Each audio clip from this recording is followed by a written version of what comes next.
गल कोई नहीं, तो ना कोई दाह वाली फराड वाली गल है।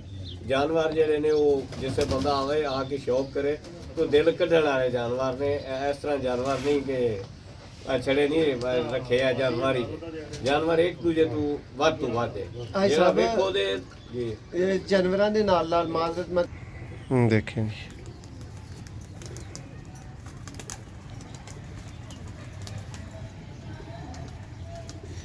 जी आई साहब मजीद साडे जेडे दोस्त तुहाडी इस वीडियो नु वेख बिस्मिल्लाहिर्रहमानिर्रहीम। दोस्तों आप देख रहे हैं सियालकोटी पिजन लवर। मैं आपका दोस्त आपका भाई मोहसिन रहमान आपकी खिदमत में दोस्तों सियालकोट से हाज़िर हूँ।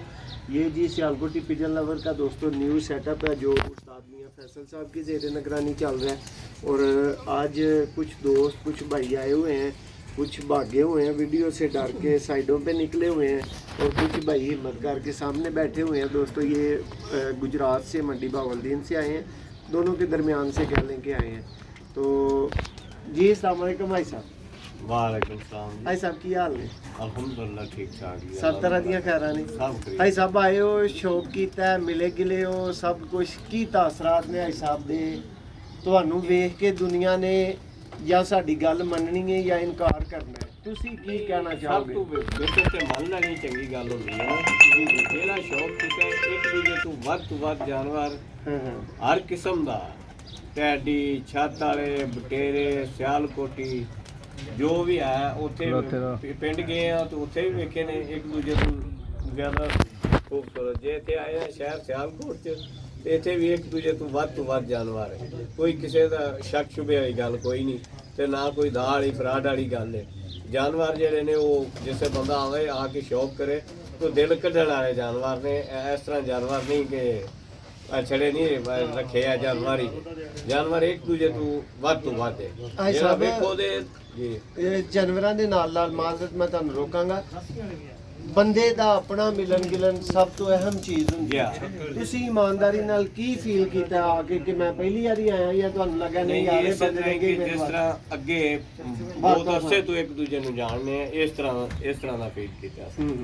ਔਰ ਪਰਿੰਦੇ ਵੀ ਅੱਛੇ ਲੱਗੇ ਨੇ, ਸ਼ੌਕ ਅੱਛਾ ਲੱਗਾ, ਵੱਧ बहुत ही खूबसूरत थे, बड़े अच्छे लगे ने एक दूसरे को ज़्यादा तो ज़्यादा। दोस्तों दो बच्चे भाई लैके जा रहे ने, भाई होरां दे पहले तो बुक सन ठीक है, और उस्ताद ही इन्हां दा उस्ताद मियां फैसल साहब दोस्तों नाल मौजूद ने, वही तुहानू इन्हां दा शौक कराणगे ते मजीद तुहाडी हाई साहब दे नाल गल कराने। हाई साहब कोई छत वाले वेखण नू मिले ने, कोई चूहे वेखे ने?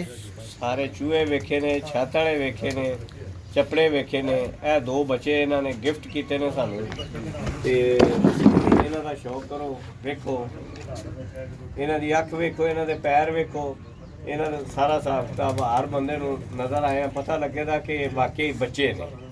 ਇਹ ਨਹੀਂ ਕੋਈ ਕਹਿਣ ਲਾ ਕਿ ਇਹ ਕੀ ਲੈਂਦਾ ਜੇ।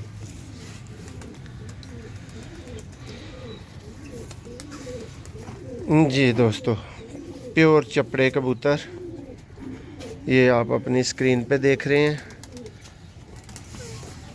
ये जी हमारे शर्मसार भाई हैं जुल्फ़कार भाई, ये उनको डिलीवर होने हैं।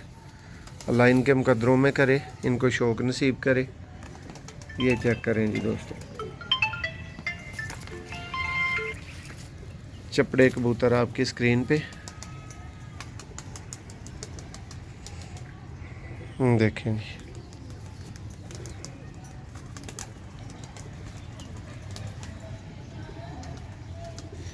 जी आई साहब मजीद साडे जेडे दोस्त तुहाडी इस वीडियो नू वेखण ठीक है, उन्हां वास्ते तुहाडा की मैसेज है?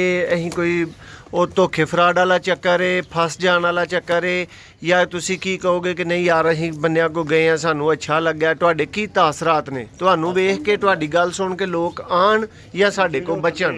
ਨਹੀਂ ਅਲਹਮਦੁਲਿਲਾ ਹਰ ਭਰਾ ਨੂੰ ਆਉਣਾ ਚਾਹੀਦਾ, ਜਿਹੜਾ ਸ਼ੌਕ ਰੱਖਦਾ ਉਹਨੂੰ ਤੇ ਆਉਣਾ ਚਾਹੀਦਾ। ਜਿਹੜਾ ਸ਼ੌਕ ਨਹੀਂ ਰੱਖਦਾ, ਜਿਹੜਾ ਤੂੰ ਲੈਣਾ ਚਾਹੁੰਦਾ ਨਾ ਗੱਲੇ ਵਿੱਚੋਂ ਕਿ ਚਲੋ ਜੀ ਇਹ 200 ਦਾ ਤੇ 300 ਦਾ ਪੈਨ ਲੱਭਦਾ, ਉਹ ਤੇ ਫਿਰ ਉਹ ਅੱਗੇ ਹਰ ਬੰਦੇ ਨੂੰ ਪਤਾ ਹੈ ਕਿ ਜਾਨਵਰ ਆਏ ਆ ਤੇ ਵੇਖੇ ਆ, ਪਤਾ ਲੱਗਦਾ ਕਿ ਵਾਕਈ ਜਾਨਵਰ ਨੇ, ਤੇ ਦਿਲ ਵੀ ਕਰਦਾ ਹੈ ਬਈ ਇਹ ਜਿਹੜੇ ਜਾਨਵਰ ਨੇ ਨਾ, ਹਰ ਬੰਦੇ ਦਾ ਸ਼ੌਕ ਹੁੰਦਾ ਇਹ ਕਦੇ ਮੇਰੇ ਕੋਲ ਹੋਣ ਨਾ, ਉਹਦਾ ਦਿਲ ਜਿਹੜਾ ਇਹ ਚਾਹੁੰਦਾ ਕਿ ਮੈਂ। ਭਾਈ ਸਾਹਿਬ ਹਰ ਬੰਦੇ ਦੀ ਨਾ ਨਸਲਾਂ ਦੇ ਮੁਤਲਕ, ਸ਼ਨਾਖਤ ਦੇ ਮੁਤਲਕ ਆਪਣੀ ਆਪਣੀ ਸਾਇੰਸ ਹੈ ਤੇ ਪਸੰਦ ਹੈ। ਤੁਹਾਨੂੰ ਕਿਹੜੀਆਂ ਕਿਹੜੀਆਂ ਨਸਲਾਂ ਦੇ ਕਬੂਤਰ 1 2 3 5 ਕਰਕੇ ਬੜੇ ਅੱਛੇ ਲੱਗੇ ਨੇ ਸਾਡੇ ਕੋਲ? ਸਿਆਲਕੋਟੀ ਜਿਹੜੇ ਨੇ ਨਾ ਜੀ ਜੀ ਉਹਨਾਂ ਨੇ ਖੀਰ ਹੀ ਕੱਸੜੀ ਕਿ ਜਿਤਨੇ ਜੋੜੇ ਆ ਸੀ ਪਤਾ ਨਹੀਂ ਸੀ ਲੱਗਦਾ ਕਿ ਇਹ ਕਿਹੜਾ ਜੇ ਹੱਥ 'ਚ ਫੜ ਕੇ ਵੀ ਛੱਡੇ ਨੇ ਤੇ ਚੰਗੇ ਗੌਰ ਨਾਲ ਹੀ ਦੂਜੀ ਵਾਰੀ ਵੇਖਣਾ ਤੇ ਪਤਾ ਲੱਗਣਾ ਕਿ ਇਹ ਜਾਨਵਰ ਜਿਹੜਾ ਇਹ ਉਹ ਸੀ।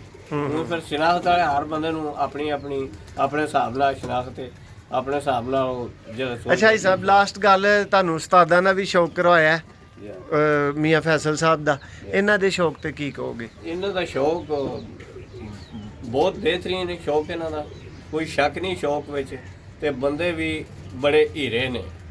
ਉਸ ਦਿਨ ਕੇਸ ਹੋ ਤੁਸੀਂ, ਅੱਜ ਅਸੀਂ ਆਏ ਆ, ਸਾਨੂੰ ਪਤਾ ਲੱਗਾ ਕਿ ਅਸੀਂ ਇਸੇ ਤਰ੍ਹਾਂ ਹੀ ਕਿ ਜਿਵੇਂ ਆਪਣੇ ਭਾਈਆਂ ਕੋਲ ਬੈਠੇ ਆ, ਜਿਸ ਤਰ੍ਹਾਂ ਆਪਣੇ ਘਰ ਬੰਦਾ ਬੈਠੇ ਹੁੰਦਾ, ਇਸੇ ਤਰ੍ਹਾਂ ਹੀ ਸਾਨੂੰ ਲੱਗਾ ਕਿ ਅਸੀਂ ਇਸ ਤਰ੍ਹਾਂ ਕਿ ਸਿਆਲਕੋਟ ਆਏ। ਭਾਈ ਸਾਹਿਬ, ਤੁਹਾਡੀ ਮੁਹੱਬਤ ਦਾ, ਤੁਹਾਡੀ ਚਾਹਤ ਦਾ, ਏਡੀ ਦੂਰੋਂ ਚੱਲ ਕੇ ਆਉਣ ਦਾ ਬਹੁਤ ਸ਼ੁਕਰੀਆ। ਅੱਲਾਹ ਤਾਲਾ ਤੁਹਾਨੂੰ ਸਿਹਤ ਤੰਦਰੁਸਤੀ ਵਾਲੀ ਜ਼ਿੰਦਗੀ ਦੇ। ਸਾਨੂੰ ਵੀ ਦੁਆਵਾਂ 'ਚ ਯਾਦ ਰੱਖਿਓ। ਬਹੁਤ ਸ਼ੁਕਰੀਆ। ਬੜੀ ਮਿਹਰਬਾਨੀ।